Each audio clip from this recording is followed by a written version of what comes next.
Jelas sampai sini? Halo, jelas? Belum saya terangkan, bagaimana bisa jelas? Belum saya terangkan. Kalau sudah jelas saya selesai gitu kan? Baik. Apa itu qarin? Qarin itu asalnya dari kata al-qarnu. Sesuatu yang menempel lekat. Sesuatu yang menempel lekat. Al-qarnu. Ya, tanduk kerbau itu disebut dengan qarnun. Qarnul jamus. Qarnun, nempel dia. Ya. Kalau ada teman yang selalu lekat, memberikan pengaruh gitu kan, sampai nempel betul, nggak mau terpisahkan, taib, itu kemudian berubah katanya dari qarnun menjadi qarinun.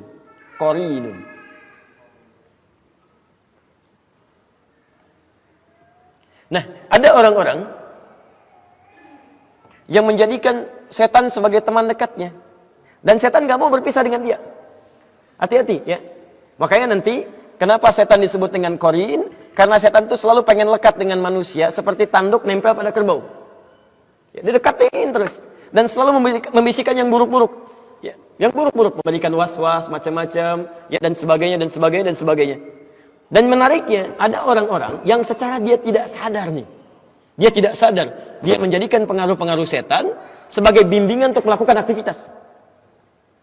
Baik, kalau pada yang nampak jelas haramnya, barangkali itu mudah dihindari.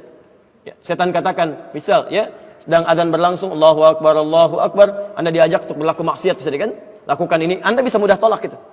Tapi yang tidak mudah untuk dilakukan adalah, awas, ketika dia mulai menggoda masuk pada wilayah agama. Apa diantaranya? Misal, saya berikan beberapa gambaran. Quran, surah ke-18, ayat 103 sampai 104. Posisi paling kiri di pertengahan. Awas, disebut dengan dhalla sa'yuhum fil hayatid dunya wa hum yahsabuna annahum yuhsinuna sun'a. Ada orang-orang yang tersesat dalam amalannya saat hidup di dunia, dan dia mengira dia sedang melakukan kebaikan. Jadi ada orang yang digoda oleh setan, godaannya ini, mohon maaf ya, bukan pada aspek dunia, tapi masuk pada aspek urusan-urusan agama. Tuntunan syariat. Misal, ya, Anda didorong untuk umrah berkali-kali, haji berkali-kali misalnya kan, padahal di sekitaran Anda ada orang-orang yang sangat membutuhkan, ya, ada orang fakir yang kehilangan mata pencahariannya, ada orang yang putus sekolah, ada macam-macam, bahkan Allah tempatkan Anda di lingkungan yang memang butuh perhatian. Tapi Masya Allah, Anda jadikan itu sebagai kenikmatan. Berangkat lagi, kasih cerita lagi. Sementara di sekitaran Anda sangat mengharapkan dan berdoa kepada Allah. Ya Allah, mudah-mudahan si fulan perhatikan saya. Hati-hati. Bila terjadi seperti demikian, orang-orang yang gemar melakukan ibadah dengan kesenangan dan lupa dengan sekitaran sebagai prioritas, itu bagian dari godaan setan. Hati-hati. Jangan-jangan antum sibuk umrah, sibuk haji hanya untuk kesenangan aja. Berangkat lagi ya. Itu setan sudah masuk.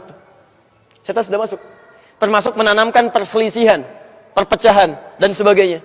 Ya, bahkan Nabi sampai mengingatkan, jangan sampai ada orang belajar, siapapun, orang yang belajar, man ta'allama ilman, siapa yang mempelajari satu ilmu, ya, la yuridu bihi, dia tidak meniatkan untuk pencariannya ini, ya, li ghairi wajhillah, selain kepada ridha Allah Subhanahu wa taala.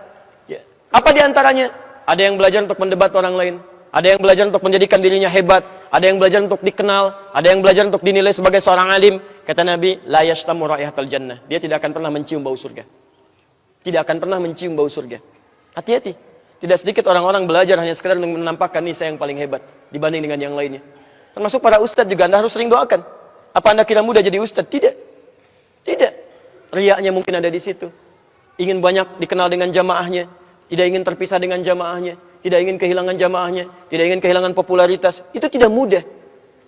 Makanya Nabi ketika akan berdakwah, yang turun pertama itu ayat dakwah, fikih dakwah dulu. Silakan lihat begitu turun surah Al-Mudaththir itu. Lihat di asbabul wurudnya, asbabul wurud hadisnya, asbabun nuzul ayatnya.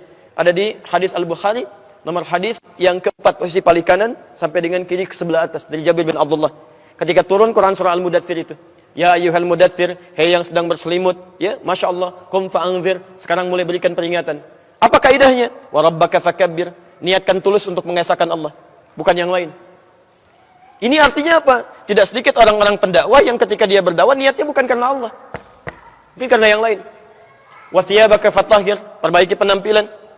Wa rujza fahzur, hindarkan kata-kata yang buruk, yang kotor. Ya, betapa banyak orang-orang berdakwah menggunakan kalimat-kalimat kotor. Ada yang jorok, ada yang mengarang ceritanya untuk membuat orang lain tertawa. Tidak sedikit yang menjauhkan dari Allah. Semua agama itu sama, menuju pada Tuhan yang sama. Masya Allah, Nabi berjuang lebih daripada 20 tahun. Berjuang untuk menegakkan kalimat tauhid, untuk membedakan ini Allah, ini bukan, ini yang layak untuk disembah, ini dijauhi.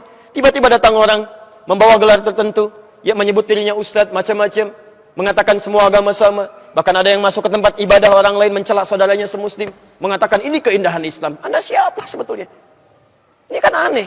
Ini keindahan Islam tapi mencela saudaranya di tempat ibadah orang lain. Kurang sehat barangkali orang itu. Ya. Terlampau lelah mungkin. Ya. Jadi ada yang salah teman-teman. Ada yang keliru gitu kan. Makanya coba cek. Ya, coba cek. Kalau Anda belajar pada sesuatu yang membuat Anda jauh dari agama, termasuk nanti lihat ayat itu akan turun deh. Akan turun ya. Termasuk ada orang yang dikaburkan dalam urusan agama, dia merasa benar padahal banyak salahnya. Ya, banyak salahnya. Saya berikan gambaran sederhana ya. Ketika Anda belajar Islam, tapi tidak membuat Anda tenang pada kepribadian Anda, itu ada yang salah di situ. Pasti ada yang salah. Anda belajar Islam, tapi semakin jauh dari Allah, nggak tenang, atau sibuk mikirin orang lain misalnya, itu pasti ada yang keliru. Ya surga sendiri aja belum jelas, udah mikirin orang lain. Ada yang fatal di situ. Nah, itu yang disebut dengan qarin.